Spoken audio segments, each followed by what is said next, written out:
नमस्कार, विराट 24 में आपका स्वागत है।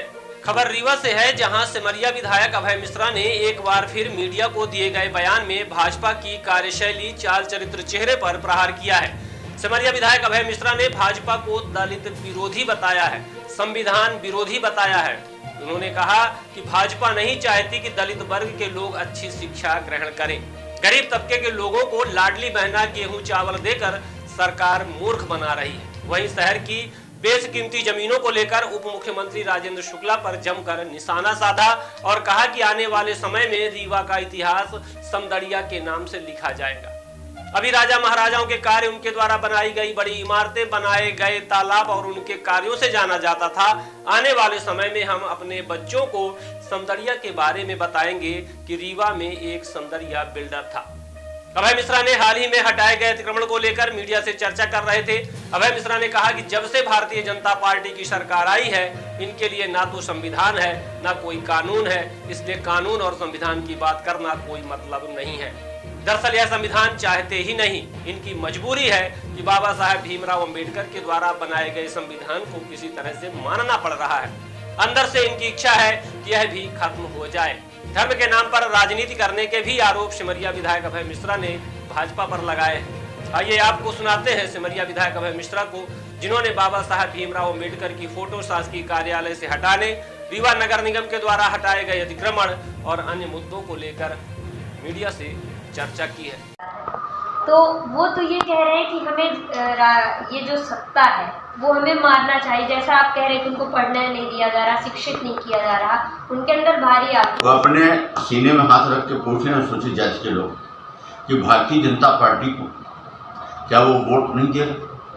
अगर उन्होंने वोट दिया तो उन्होंने अपने हाथों से ही अपना कत्ल किया, सीधी सी बात। और अगर वो कहते हैं कि हमने नहीं दिया, तो फिर निश्चित रूप से उन्हें यह अक्ल तो होगी कि लड़ाई में तो कांग्रेस और भाजपा ही रहती है। कोई इतना पागल नहीं होगा कि किसी निर्दलीय को वोट देगा जो ये जानता है कि लड़ाई पे नहीं रहेगी। तो देगा तो अगर भारतीय जनता पार्टी को रोकना है तो किसको देगा? कांग्रेस को देगा। तो कांग्रेस तो नहीं पाई उतना वोट, तो इसका मतलब उसने उसको वोट दिया है। नहीं तो 31 होकर वोट देते तो ये नौबत ही नहीं आती।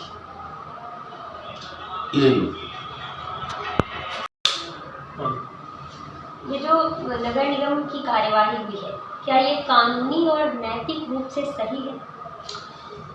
जब से भारतीय जनता पार्टी की सरकार आई है, ऊपर से अपने चरम पर गई है, अहंकार इनका चरम पर बैठा है, तब से न संविधान है इनके लिए, न इनके लिए कानून है। इसलिए कानून और संविधान की बात करना तो कोई मतलब का है नहीं।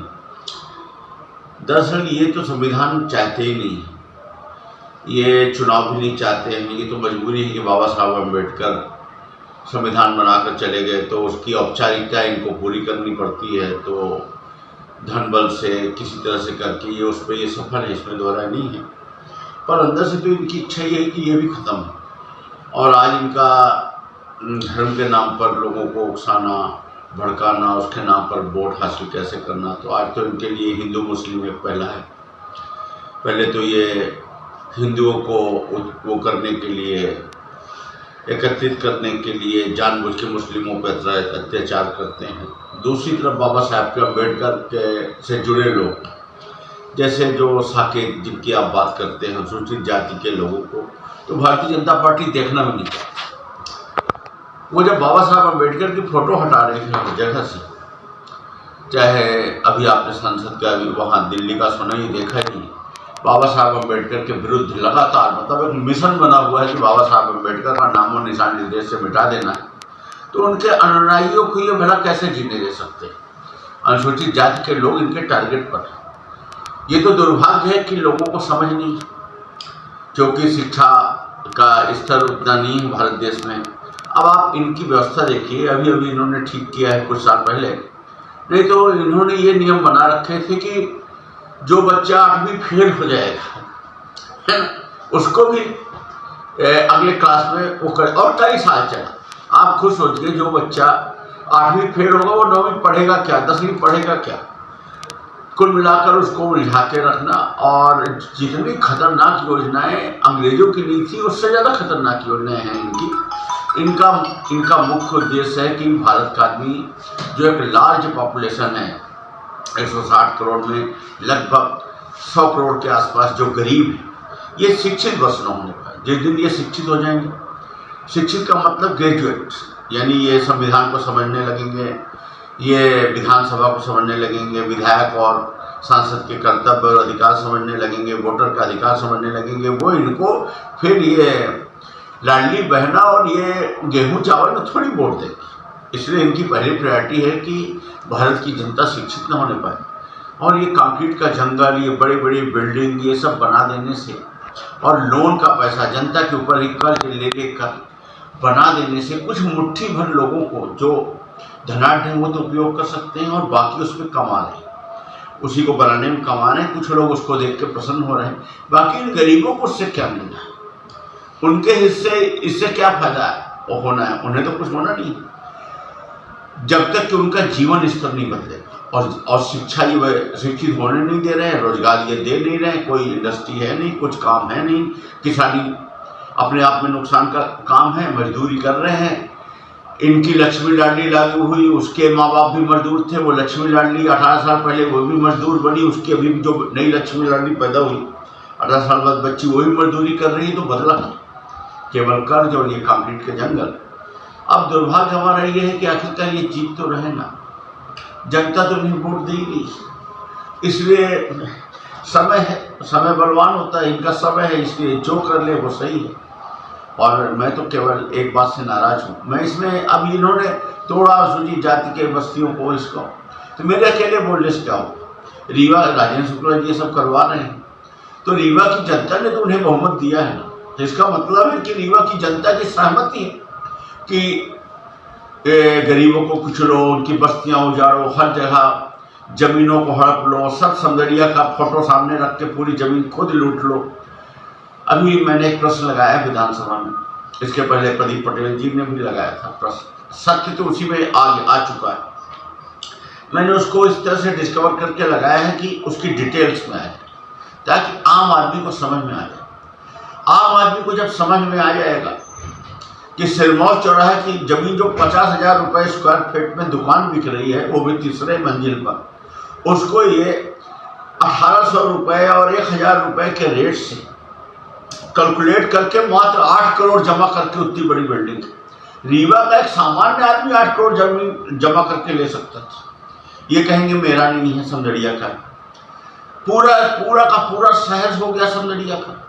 और आप यहाँ विधायक, और कौड़ियों के भाव लुट गया, और आप पढ़े लिखे विधायक हो, इंजीनियर हो, और आप देखते रह गए, आपने उसका विरोध भी नहीं किया। ये सब बेवकूफ़ बनाने की बातें हैं, पीछे आप ही, सब आप ही का है। और ये गरीबों को उजाड़ करके रीवा को समदड़िया महानगर बना दो। अब राजा रजवाड़े का कोई नाम नहीं लेता, राजा रजवाड़ों की पहचान भी क्या थी, किला था, उनके जो कुछ ऐसी बिल्डिंग्स थे उनके नाम पर याद किया जाता है। वहाँ के जबलपुर के राजा सेठ गोविंद दास थे, जबलपुर के रीवा के राजा समदड़िया जी। कुछ दिनों बाद हम अपने बच्चों को किताबों में पढ़ाया करेंगे कि रीवा में एक महाराजा समदड़िया हुआ करता था, जिसने इतना बनाया। और उसको ये कैसे बता पाएंगे कि समदड़िया का तो चेहरा था, इसके अंदर का असली खिलाड़ी कौन था। पर मेरा ये कहना है कि जब जनता वोट दे ही रही है तो हम इतनी कर सकते हैं कि जनता के सामने सत्य परोस सकते हैं। मैं तो ये मानता हूँ कि ये जो अनुसूचित जाति के लोगों की बस्तियाँ उजाड़ी जा रही हैं, ये राजेंद्र शुक्ला बस नहीं उजाड़ रही, राजेंद्र शुक्ला का चेहरा है कि यहाँ की जनता खुद उजाड़ रही। वो अनुसूचित जाति के लोग जिन्होंने अपना वोट भारतीय जनता पार्टी को दिया है, वो खुद इसके मतलब कहना चाहिए कि इसके लिए जिम्मेवार। बस मेरा सर एक सवाल है। आपके शहर रीवा में आ गया है फैशन इंडिया एवं हैंडीक्राफ्ट आइटम। राजस्थान, उत्तर प्रदेश, मध्य प्रदेश, छत्तीसगढ़, हरियाणा, पश्चिम बंगाल के आकर्षक एवं नई डिजाइनों के सभी आइटम उपलब्ध है। एक बार अवश्य पधारे। फैशन इंडिया एवं हैंडीक्राफ्ट आइटम, नई वैरायटी के साथ सीमित समय के लिए। समय प्रातः 10 से रात्रि 9:30 बजे तक। हमारे यहाँ मार्बल मूर्ति, jute bag, fancy bag, jeans, T shirt, jacket, sweater, lower, पर्दा, कंबल, फैंसी रजाई, sofa cover, table cover, ladies T shirt, top jeans pant, palazzo set, cotton pant, Jaipuri bedsheet, suit piece, bunches sari, Banarasi sari, fancy top, sari दोहर, nightie, handloom दरी, Lucknowi chikan top, Jaipuri suit, handloom bag, cushion cover दोहर, मेरठ की खादी कुर्ता पैजामा, shirt और भी बहुत कुछ उचित दामों में उपलब्ध है। हमारा पता है समदड़िया गोल्ड मॉल, सिरमौर चौराहा, रीवा।